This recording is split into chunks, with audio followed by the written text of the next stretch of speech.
السلام عليكم. لماذا يستيقظون بعض الناس كل صباح وهم نشيط وسعداء، وفي نهاية الشهر يجدون مالا مدخرا؟ ولماذا يستيقظ الآخرون متأخرين ومتعبين، وفي نهاية الشهر يقولون الراتب انتهى بسرعة؟ الفرق ليس في الذكاء ولا في الشهادة ولا في الحظ. الفرق الحقيقي هو في العادات اليومية. في هذا الفيديو سأذكر لكم 5 عادات بسيطة جدا.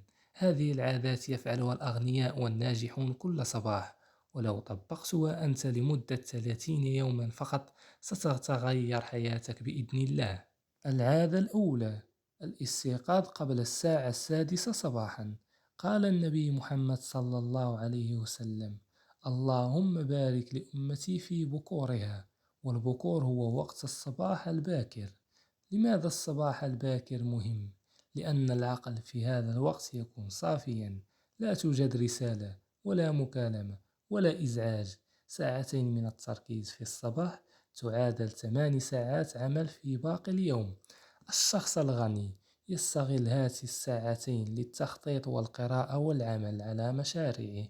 أما الشخص الآخر فيضغط على الزر الغفوة في المنبه وينام مرة أخرى.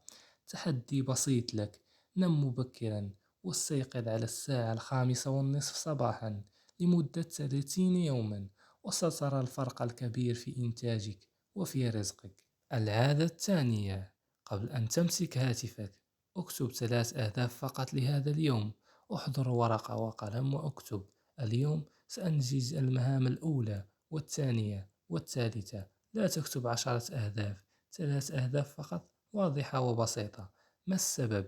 لأن العقل البشري يتشتت بسرعة، والأغنياء يعرفون قاعدة مهمة: التركيز يصنع المال. لو أنهيت 3 مهام مهمة كل يوم، فهذا يعني 90 مهمة في الشهر و1000 مهمة في السنة. هذا ال1000 مهمة هي التي تبني الثروة والمشاريع الكبرى. العادة الثالثة: اشرب كوبا من الماء وتحرك لمدة 5 دقائق.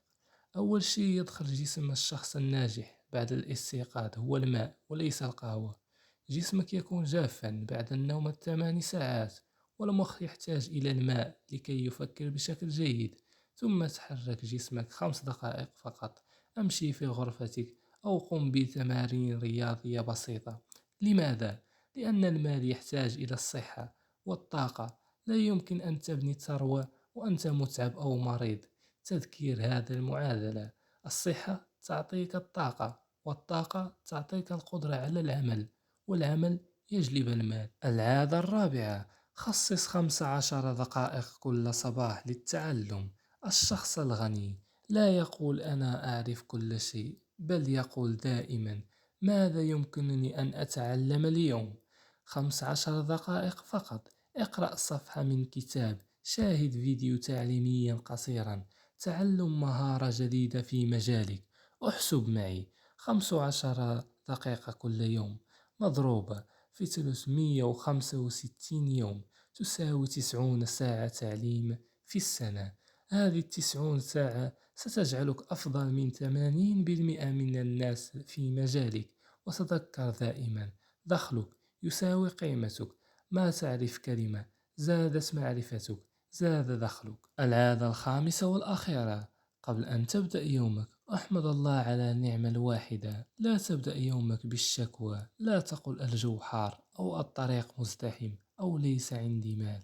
ابدأ يومك بالامتنان. قل الحمد لله، عندي بيت الحمد لله، عندي صحة الحمد لله، عندي فرص جديدة اليوم. ما السبب؟ لأن العقل الذي يشكر يرى الفرص، أما العقل الذي يشتكي فلا يرى إلا المشاكل، والفرص هي التي تجلب المال. هذه هي العادات ال5، عادات بسيطة لا تحتاج إلى مال ولا إلى شهادة ولا إلى وسيط. تحتاج فقط إلى قرار منك. أقدم لك تحديا: طبق هذه العادات ال5 لمدة 30 يوم فقط. التقط صورة لنفسك اليوم، ثم التقط صورة أخرى بعد 30 يوم. أنا أعدك أن صحتك ومالك وحياتك كلها ستتغير. إذا استفدت من هذا الفيديو أرسله إلى صديقك يريد أن يغير حياته، واكتب لي في التعاليق: أنا أقبل التحدي ولا تنسى لايك واشتراك ليصلك كل جديد. كان معكم محمد، السلام عليكم.